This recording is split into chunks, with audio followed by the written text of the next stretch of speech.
over the years, digital camera sensors have become, much cleaner of an image as opposed to, early on. Now, especially talking like DSLRs and some of the smaller mirrorless cameras, take a look at like in the DSLR revolution, like the 5D Mark II and the 7D. Like back then, I mean, the image, especially back then, looked amazing, but the image was kind of noisy, especially when you started pushing the ISO and all that kind of stuff.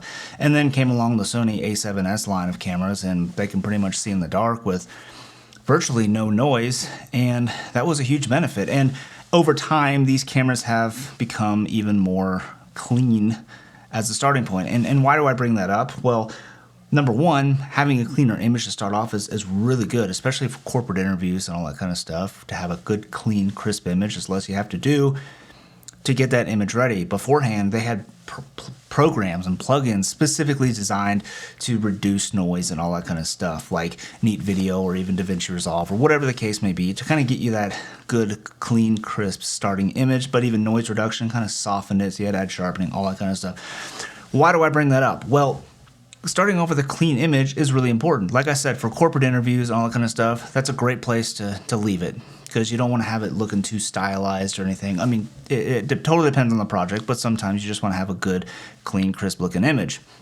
And having a good, clean starting point, a good, clean plate from that clean sensor is really helpful. Now, if you start off with a clean plate, it doesn't mean you have to stay there. And especially for more creative projects like short films or whatever narrative work that you're doing, or maybe a music video or a creative ad or whatever the case may be, sometimes you just want to make it a little bit more creative, a little more artistic looking, and kind of add just that little bit more special sauce. And you could do that by throwing a LUT on, or maybe even applying a film grain overlay. And those are okay, but I want to talk about a plugin today called Dehancer that takes that film emulation to a whole new level. And that's exactly what this plugin is. It's a film emulation plugin. So that's what I want to do this video. I want to talk about Dehancer and why I think it is an amazing plugin for DaVinci Resolve. Now, you can achieve probably most of what Dehancer does in DaVinci Resolve if you're really good at DaVinci Resolve, and if like you're a full-time colorist and you're like cool with 47 different nodes to do, like 100% go for it. But for me, I'm not a full-time colorist. I kind of do it all. I'm, shoot, edit, direct, all that kind of stuff, and color and everything for, smaller projects. And this is where this plugin is so powerful, because instead of having like 30 different nodes to create this film look, you can do this with this one plugin, and there's so many powerful tools built into this plugin. Now, I do want to tell you, Dehancer was kind enough. They did send me a license to use to talk about in this video in exchange for this video, but they haven't asked me to say anything specifically. The only thing they did ask me was to go to their website and read their different articles on how they kind of develop this and what this means and what that means and what this tool does and all that kind of stuff. So I did do that, and it still kind of goes over my head a little bit, but the results there don't go over my head because they're extremely tangible. So with that being said, let's hop into DaVinci Resolve and start looking at this plugin and see how powerful this plugin actually is. All right, so here we are in DaVinci Resolve, and this is just a clip. This is C-Log2 1DX Mark III RAW converted to C-Log2 ProRes. And this is just from a prior video of mine, just to kind of give you an idea of how these different tools work, because we'll be able to see how a lot of these different tools work within this shot right here. So we got everything turned off right now, all the nodes turned off. So we'll just go ahead and I'll kind of walk you through the process of how I'll actually approach using Dehancer. So the first thing I will do is I will do a Rec 709 transform. This is C-Log2, so I just use my Canon Log 2 Rec 709 transform LUT. I think this is neutral. And then right before that, I will throw on just some chroma noise reduction. You can see in this waveform, it actually does clean up the image quite a bit with chroma noise. If I zoom in, you might not even be able to see this on YouTube, but right in here, just to kind of clean that image up just a little bit more. Okay, so here we are, we got a good starting point, and now we're gonna turn on Dehancer. Now I have everything turned off at the moment because I wanna walk through each of these little tools with you. So right now we've got input. Now the source here I have set to Rec 709. Now there are a number of different camera profiles out there. However, it is a little bit limited, especially like I have the Blackmagic Pocket 6K Pro and the Ursa Mini G2, and especially when recording in Blackmagic RAW, with Gen 5 color. It's just not optimized for that. Maybe one day they will come out with it, but it just depends on the camera you have. If you have a supported camera, you can do that. But I have found just better results just starting out with Rec 709 and doing a transform before that. And you can do that a number of ways. What I've done here is I've just applied a Rec 709 transform LUT that I've developed for Canon cameras. I didn't develop them for Canon, but anyways. And then, but you can also use a color space transform node. You can use that kind of workflow, or even if I open up project settings, you can actually set up your timeline, color space, and all that kind of stuff to 709. So right here, I've got color science, DaVinci Wide RGB color managed, and then the Resolve color management preset I've set to DaVinci Wide Gamut, and then the output color space is 709. So I'm not going to go into all the benefits of setting up this way, but you can do it this way. So the timeline I have set up is this way, and then I actually just bypass the color management to show you kind of what's going on here with this. Anyways, all that to be said, just start off with a Rec 709 starting point, and then just use your source as Rec 709 or Rec 2020 if that's what your timeline color space is, and all that good stuff. But for me, I just find I've always been in the habit of transforming all my footage to Rec 709 to begin with, so I might as well just set my input source to 709 so I don't have to change that part of my workflow. All right, so next up is, well, we're gonna start getting into the good stuff now. Film. This is the film tool. So this is the different color film profile, that they have. Now right now I think there's like 55 or something, but I think they're just continuing to add more and more and more. So keep on the lookout for that. So right here I've got Kodak Ultramax 400. That's kind of been my favorite profile or film stock, whatever you want to call it, to use. I don't know, it's just kind of my favorite, but that is all purely subjective. So first of all, we'll go ahead and enable that, and you can see what's going on, and it obviously plays around with the colors a little bit, and the contrast. You can see that the shadows have been lifted, and if we go over to our vector scope and we toggle it off and on, you can see what's going on. It's desaturating it a little bit and all that good stuff. So we'll hop back over to the waveform. All right, so within this film tool, you have a couple of different options. You have your profile, which you can choose all your different film profiles. You have obviously enable or disable it, and then you have this auto expand and push pull EV. So first of all, auto expand, what does that do? Well, it basically just adds contrast to your image, and it works pretty good. So if we go over to this image right here, and I come over here and the auto expands off. If you apply it, like pretty much right away, this looks like an amazing image right here. Obviously I've got film gray and all that kind of stuff. We'll get into that later. But if I were to just toggle this on and off, you can see that it adds like just the right amount of contrast. And for most cases, this works really, really good. So anyways, that's just another example. Let's hop back over to this example that we're looking at right now. So we have auto expand. We can turn that on or off. It totally doesn't matter. So we'll just leave it on for this example. All right, next up real quick is this push pull slider right here. Now, depending on the film type that you're using, whether it's a black and white or a color negative film or a color reversal or black and white reversal film, this slider is gonna behave just a little bit differently depending on the type you're using. And if you go on the website, I'll leave a link down below in the description to this page that basically shows you what the film profile, the film type that each of these little profiles are. So kind of give you an idea of how this is gonna react. And they have a great article on this tool here to kind of give you an idea of how it's gonna react to the different film profiles. So I definitely leave links and all that stuff down in the description below. But this Kodak Ultramax right here, this is a color negative film, so it's going to mainly change the color characteristics of the image. So if I click the right here, bring it to the right here, you can see it brings it a little bit more red. If I bring it to the left, introduces a little bit more blues. So it just kind of changes the color characteristics mostly of this film. All right, now expand. So if you click auto expand right here, it's going to enable this and not give you the option to disable it. I'm not really sure why, but it does.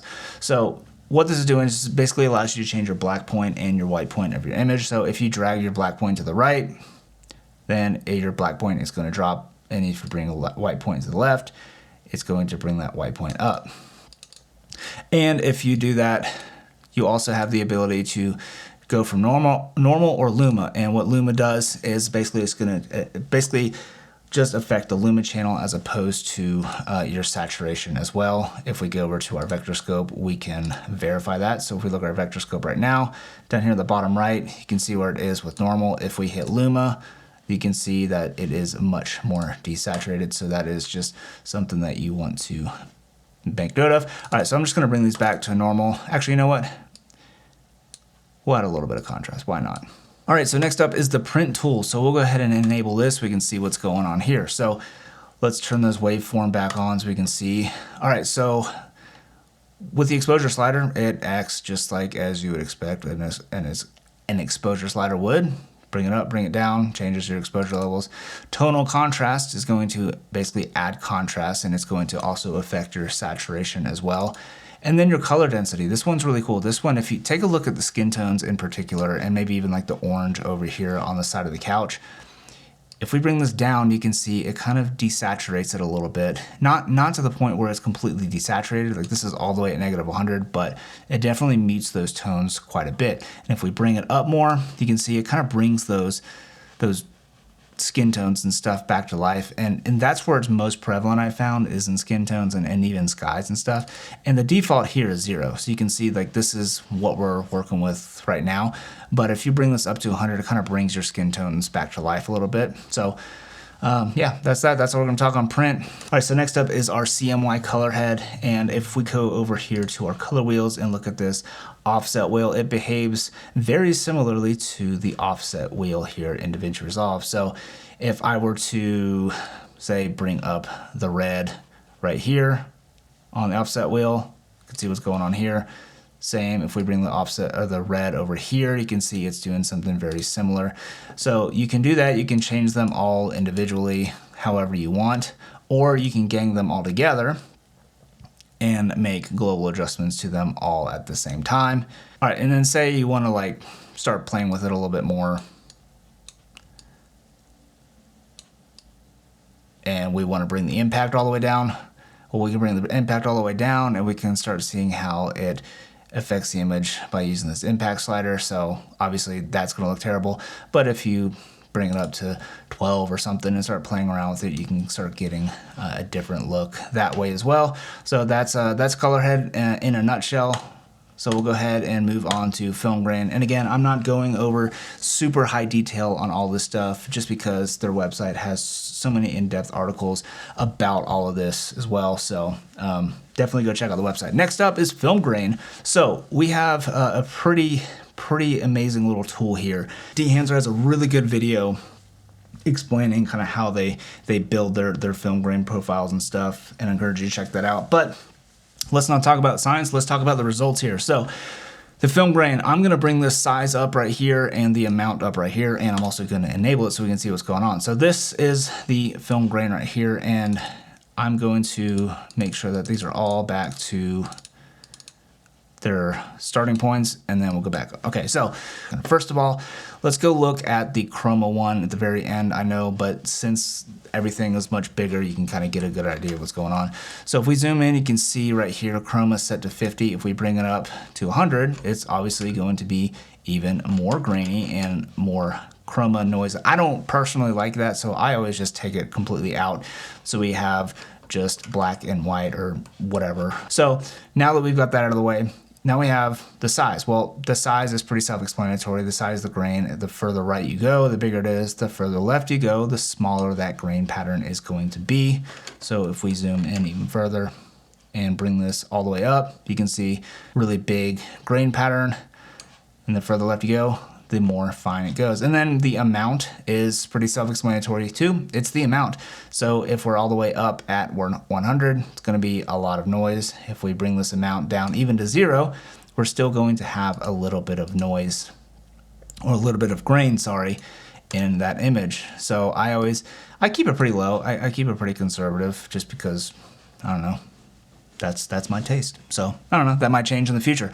So film resolution, you have basically the further left you go, the less edge detail you are going to get. And then the further right, the more detail you're gonna get. So think of like the lower the number is in the film resolution, the lower resolution, the higher you bring it up, the more resolution you can see. So you can kind of see right here at these letters right here, If I bring it down to 0, you know, it's just, you lose a little bit of that edge detail right there. Bring it up to 100, and then you kind of retain that edge detail back. So if you don't want to necessarily lose the perceived resolution of your camera, if you're shooting really high resolution, you might want to bring that all the way up just to kind of keep that resolution there, but you can still have your grain and stuff. Next up are shadows, midtones, and highlights. This is really cool. So if we go over here, you can see that we have some noise in the shadows. If we want to pull those completely out, we can do that right here.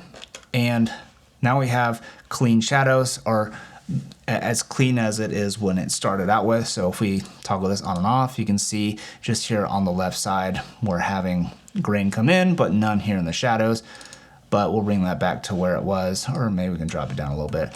And then midtones, and especially in this shot, is where we're gonna really see the impact of it here. So if we bring the midtone grain out, you can see that it's mostly gone right here, and then highlights as well. Over here, like check out this light right here. If I bring a lot of more grain back on the highlights, you can see right here, just in this light.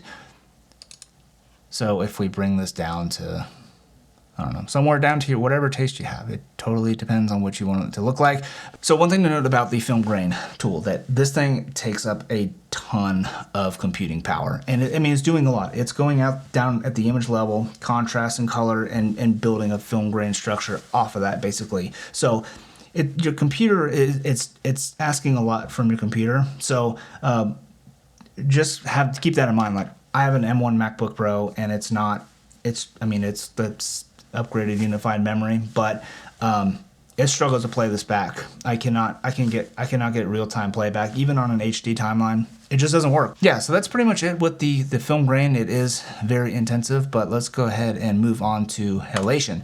Now, halation, basically, in the film days, around like lights and stuff, like this light right here, you would kind of get this like red orb, almost like a red orb ring around the footage. Now, again, they have a very, very good video and article talking about halation, but I'm just going to kind of show you how this tool looks. I encourage you to look at the website to look at more information on that. So let's check it out. So let's turn it on real quick. And right when I turn it on, you can kind of see this like little red ring that kind of shows up around this light right here.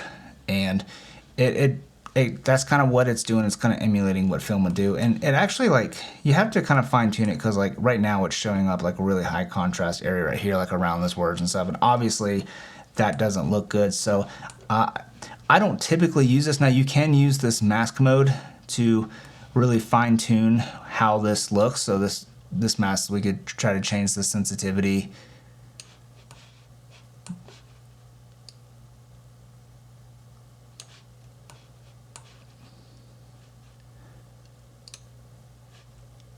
And it's gotten rid of that here, and you can see that it's kind of a little bit more subtle here around this light here. But again, this is kind of effect that you would get, that's something that you would see from an actual film camera, and they actually had like filters and stuff that they would apply in the process to reduce this, because a lot of people saw this as an error in the film. But nonetheless, it is pretty prevalent in a lot of movies shot in film. So this is what you got here, and you can see when you enable it and disable it, that's kind of what we got going on. So it's really cool that they've kind of built that into this tool as well. So next up, we're going to look at bloom.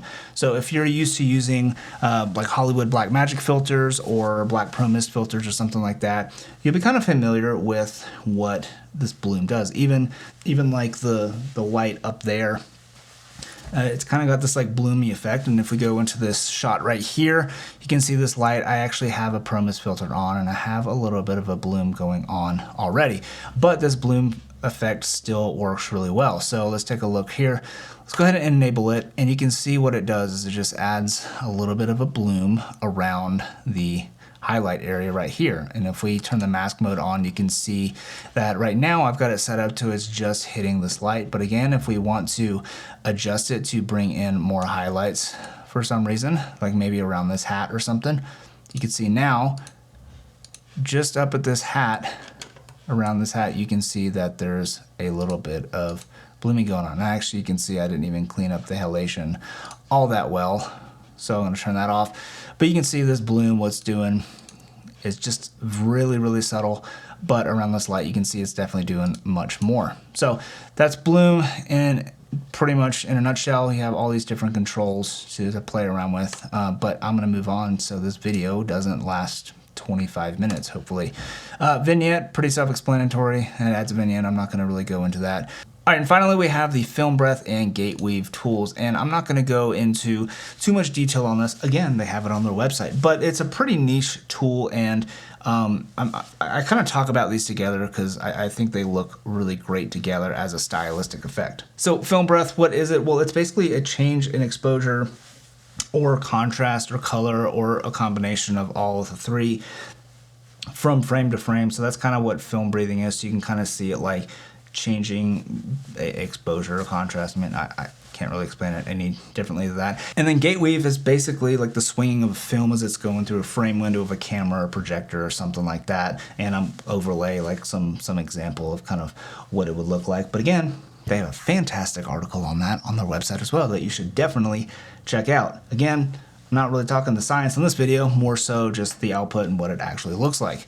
And film breadth and gate weave, I don't find that I use it very often at all, but it's really, for me, it's going to be more for like a really stylistic shot, something like to make modern footage look really old or something like that, maybe something like this.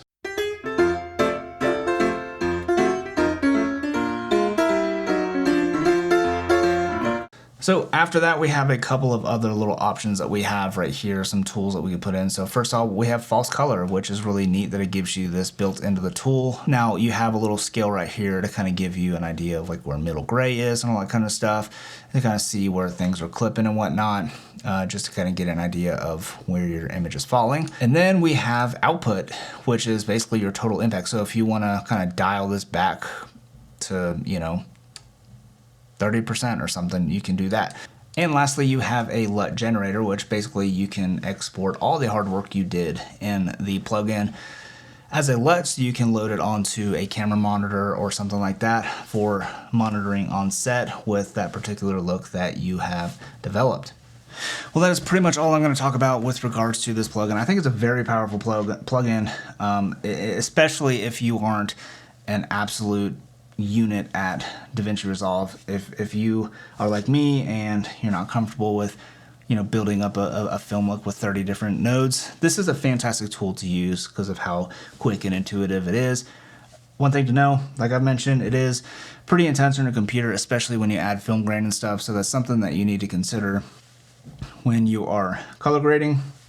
But other than that, I think it's a fantastic plugin. It is on the more expensive side for a plugin at $350 US, but there are less expensive versions out there.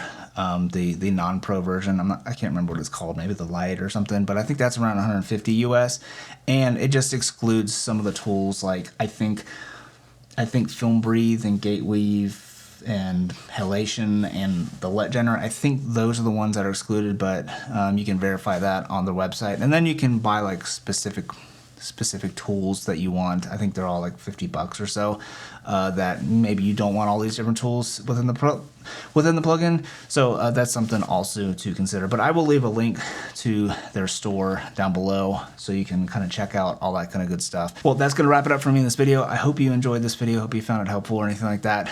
If you did, definitely give it a thumbs up, comment, and subscribe, all that kind of good stuff. I'm not going to waste any of your time. So yeah, go check out the plugin. Let me know what you think in the comments. Love y'all. Peace.